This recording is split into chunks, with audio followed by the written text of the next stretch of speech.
Last year పత్తి రైతులు ఆగమాగమయ్యారు ధరలు లేక. సేమ్ మిర్చి రైతులది కూడా అదే పరిస్థితి. 25,000 30,000 క్వింటా అమ్ముకునే రైతులు 10-12,000 క్వింటా అమ్ముకునే పరిస్థితి వచ్చింది. రేట్లు లేక ఆగమాగమయ్యారు. పత్తి రైతులది అదే పరిస్థితి, మిర్చి రైతులది అదే పరిస్థితి. ఇక మొక్కజొన్న అయితే మొన్నటి దాకా కూడా చూసినాం, మార్కెట్ యార్డుల్లో పోసుకొని కూర్చొని కళ్ళల్లో ఒత్తులు వేసుకొని ఎదురు చూసినా కూడా అమ్ముడు పోలే మొక్కజొన్న. అంత దారుణంగా అయిపోయింది లాస్ట్ ఇయర్ పరిస్థితి. ఇక పప్పు దినుసులు, కందులు, పెసర్లు, మినుములు ఇట్లాంటి సాగు చేసుడు రైతులు మర్చిపోయారు. దీనికి కారణం కూడా ఉంది. నీళ్లుంటే వరేస్తురు, నీళ్లు లేకుంటే పత్తేస్తురు. మరి ఎందుకు కందులు, పెసర్లు, మినుములు ఇట్లాంటి చేసుడు మర్చిపోయారు అంటే, ప్రభుత్వాలు అవి పండించినప్పుడేమో పండించండి ప్రోత్సాహకాలు ఇస్తామంటారు. తీరా పండించిన తర్వాత వాటికి రేటు ఉండదు. వాటికి రేటు కల్పించడానికి గవర్నమెంట్లు కృషి చేయవు. సో దీనివల్ల రైతుల పరిస్థితి ఎట్లయిందంటే, ప్రధానంగా తెలంగాణలో నీళ్లుంటే వరి, నీళ్లు లేకుంటే పత్తి. ఈ ఇయర్ వరి సాగు చేద్దామన్నా రైతులు భయపడాల్సిన పరిస్థితి వచ్చింది. ఎందుకంటే ఎల్నినో అంటున్నారు కదా, ఈ ఎల్నినో వల్ల వర్షాలు పడకపోవచ్చు అని చెప్పి శాస్త్రవేత్తలు చెప్తున్నారు. అంతేకాదు ఆల్రెడీ పసిఫిక్ మహాసముద్రంలో ఏర్పడ్డ ఎల్నినో తీవ్ర అంటే సూపర్ ఎల్నినోగా కూడా కన్వర్ట్ అవుతుందంట. ఇది అక్టోబర్ నుంచి జనవరి మధ్య కాలంలో తీవ్ర రూపం దాల్చనుంది. ఇప్పటికే బోర్లలో నీళ్లు ఉన్నాయి కదా, మస్తు పుష్కలంగా బోర్ నీళ్లు వస్తుంది కదా, 10 ఎకరాలు నాటు పెడతా అనుకున్న రైతు ఖచ్చితంగా ఆగండి. 2 ఎకరాలు పెట్టుకోండి, మిగతా 8 ఎకరాలు ఆరుతడి పంటలు వేసుకోండి. ఎందుకంటే పరిస్థితులు అట్లనే ఉండబోతున్నాయి. ఆల్రెడీ జూన్లోనే లోటు వర్షపాతం ఏర్పడ్డది. తెలంగాణలో దగ్గర 308 మండలాల్లో 10% కూడా వర్షపాతం పడలేదు. మొత్తం తెలంగాణ వ్యాప్తంగా 15% లోటు వర్షపాతం ఉంది. సో ఈ మొత్తం సీజన్లో ఒక జూలైలో మాత్రమే జర అడపడదడప మంచిగా వర్షాలు పడతాయి అని చెప్పి అంటున్నారు. ఇక ఆ తర్వాత ఆగస్టు నుంచి పూర్తి వర్షాభావ పరిస్థితులు ఉండబోతున్నాయి అని చెప్పి కూడా అంటున్నారు. జరుగుతున్న పరిస్థితులు కూడా దానికి అనుగుణంగానే ఉన్నాయి. జూన్ 4వ తారీఖున ఋతుపవనాలు వచ్చినాయి, కానీ ఆ తర్వాత అస్సలు ముందుకు కదలట్లేదు. ఉపగ్రహ ఛాయాచిత్రాల్లో కూడా ఋతుపవనాల టైంలో భారతదేశం మీద దట్టమైన మేఘాలు ఉండేవి, కానీ ఈసారి ఈ ఉపగ్రహ చిత్రాల్లో అసలు దట్టమైన మేఘాలు కాదు కదా, చాలా పల్చటి మేఘాలు అక్కడక్కడ ఉన్నట్టు మాత్రమే కనిపిస్తుంది. అయితే జూలైలో పడే వర్షాలు కూడా ఋతుపవనాలు కూడా కారణం కాకపోవచ్చు. దీనికి కారణం ఏంటంటే, బంగాళాఖాతంలో 2 అల్పపీడనాలు ఏర్పడ్డాయి. ఈ కారణం వల్లనే ఇప్పుడు జూలైలో అడపదడప వర్షాలు కురిసే అవకాశం ఉంది. ఇది పోతే ఆగస్టు సెప్టెంబర్ నెలల్లో పరిస్థితులు చాలా దారుణంగా ఉండబోతున్నాయి అని చెప్పి వాతావరణ శాఖ హెచ్చరిస్తుంది.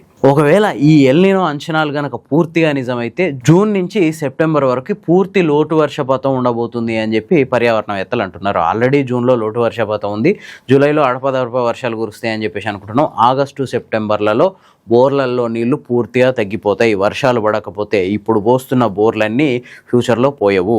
బోర్లు వట్టిపోయి ఆల్రెడీ నాటు పెట్టుకున్న రైతులు ఆగమాగం అయ్యే పరిస్థితులు ఉన్నాయి. నారు ఖర్చు, నాటు ఖర్చు, యూరియా ఖర్చు, అడుగుపిండి ఖర్చు, ఒక 2 నెలలు పెట్టిన పెట్టుబడి ఖర్చు, మొత్తం రైతులు మునిగే అవకాశం ఉంది. So be careful.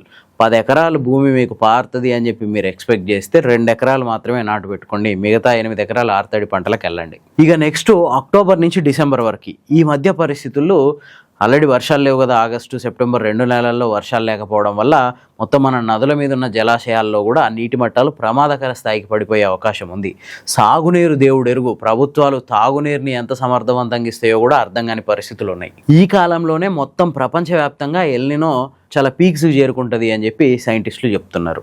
ఇదే జరిగితే పట్టణ ప్రాంతాల్లో తాగునీటికి చలికాలంలోనే అవస్థలు మొదలవుతాయి. అంతేకాదు ఈసారి చలి కూడా విపరీతంగా ఉండకపోవచ్చు. ఎల్నినో కారణంగా ఉష్ణోగ్రతలు పెరిగి చలికాలం కూడా గతంలో లాగా పూర్తిగా అంత తక్కువ ఉష్ణోగ్రతలు ఉండకపోవచ్చు అని చెప్తున్నారు. ఇక ఆ తర్వాత జనవరి నుంచి ఏప్రిల్ వరకు 2027 జనవరి నుంచి ఏప్రిల్ వరకు ఎల్నినో పీక్స్లో ఉంటుంది. విపరీతమైన మంటలు. ఆల్రెడీ మొన్న ఎండాకాలంలో 50 డిగ్రీలకు చేరుకుంది. ఈసారి ఇంకా దారుణంగా ఎండలు మలమల మాడిపోయే పరిస్థితి ఉంటుందని చెప్తున్నారు. ఇక పట్టణాలు నగరాల్లో అయితే నీళ్ళ కోసం యుద్ధాలు జరిగే పరిస్థితి ఉంది. ఆల్రెడీ వర్షాకాలం స్టార్ట్ అయినా ఇప్పటికే హైదరాబాద్లో ట్యాంకర్లు మీరు ఏ రోడ్డు మీదకి వెళ్ళి చూసినా ట్యాంకర్లే, వాటర్ ట్యాంకర్లే కనిపిస్తున్నాయి. ఇక ఈ ఎల్నినో వల్ల వచ్చే ఎండాకాలం అయితే హైదరాబాద్ వ్యాప్తంగా బిందెలతోటి యుద్ధాలు మరోసారి చూడబోతున్నాం అని కూడా చెప్తున్నారు కొద్దిమంది. అంతేకాదు ఇంకో దిక్కు తీవ్రమైన వడగాలులు కూడా ఉండబోతున్నాయట. ఒక దిక్కు పరిస్థితి ఇట్లుంది, ఇంకో దిక్కు రైతులు ఆల్రెడీ నార్లు పోస్తున్నారు. ఇప్పుడున్న బోర్లల్లో ఉన్న నీళ్ళని నమ్ముకొని వచ్చే అడపదడప వర్షాలని నమ్ముకొని రైతులు నార్లు పోస్తున్నారు, పొలాల్ని రెడీ చేసుకుంటున్నారు. మరి ఇంత జరుగుతుంటే గవర్నమెంట్లు అసలు ఏం చేస్తున్నాయి? కనీసం అవగాహన కల్పించే పనులు చేయట్లేదు. రైతులకి ఎట్లాంటి అగ్రెసివ్ క్యాంపెయిన్ నిర్వహించట్లేదు. కనీసం గ్రామ స్థాయిలో, క్షేత్రస్థాయిలో రైతులకి ఇగో మీ ఊర్లో ఈ పంటలు బాగా పండుతాయి, ఈసారి ఈ ఆరుతడి పంటలు వేసుకోండి, వరి వద్దు అని చెప్పి అవగాహన కల్పించే నాదుడే లేరు. అసలు వ్యవసాయ శాఖ అధికారులు ఊర్లలో తిరగట్లేరు.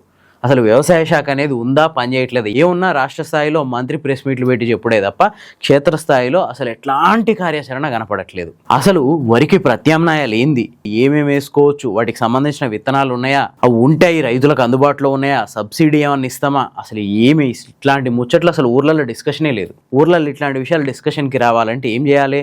వ్యవసాయ శాఖ ఒక అగ్రెసివ్ క్యాంపెయిన్ నిర్వహించాలి. కానీ అది ఏది జరగట్లేదు. ఇక రైతులు ఇట్లుంటే పాడి రైతుల పరిస్థితి ఇంకో దిక్కు. వరి గనక వండకపోతే తీవ్రమైన పశుగ్రాసం కొరత వచ్చే అవకాశం ఉంది. గడ్డి లేకుంటే రైతులు ఆటోమేటిక్గా పశువుల్ని కోతకమ్ముకునే పరిస్థితి ఏర్పడుతుంది. ఈ క్షేత్రస్థాయిలో పరిస్థితులు చూస్తుంటే అట్లాంటి పరిస్థితులు తెచ్చేటట్టే ఉన్నారు ఈ గవర్నమెంట్ అధికారులు అందరూ కలిసి. సో అయ్యిందేదో అయిపోయింది. ఇప్పటికైనా గవర్నమెంట్, క్షేత్రస్థాయిలో అధికారులు అందరు రెస్పాండ్ అయ్యి ఒక అగ్రెసివ్ క్యాంపెయిన్ నిర్వహించి ఆరుతడి పంటలు వేసుకునేటట్టు రైతుల్ని ప్రోత్సహించే విధానాలు ఇవి వీలైనంత తొందరగా ఇవన్నీ చేపడితే అవి రైతులకు మేలు చేకూర్చినట్టు అవుతుంది. ప్రకృతిస్తున్న ఈ హెచ్చరికల్ని గమనించి ప్రభుత్వాలు యుద్ధ ప్రాతిపదికన ఈ చర్యలన్నీ చేపట్టాలి. అంతేకాదు ప్రజలు కూడా అవగాహన కల్పించుకోవాలి. ఎంత సోషల్ మీడియా కాలం, ఎక్కడ పడితే అక్కడ ఇన్ఫర్మేషన్ దొరుకుతుంది. గ్రామ స్థాయిలో చదువురాని రైతు ఫోన్ ఆన్ చేసుకొని ముందర పెట్టుకొని కూర్చున్నా ఈ విషయాలన్నీ తెలుస్తున్నాయి. సో రైతులు కూడా కాస్త అవగాహనతోటి మెలగాలి.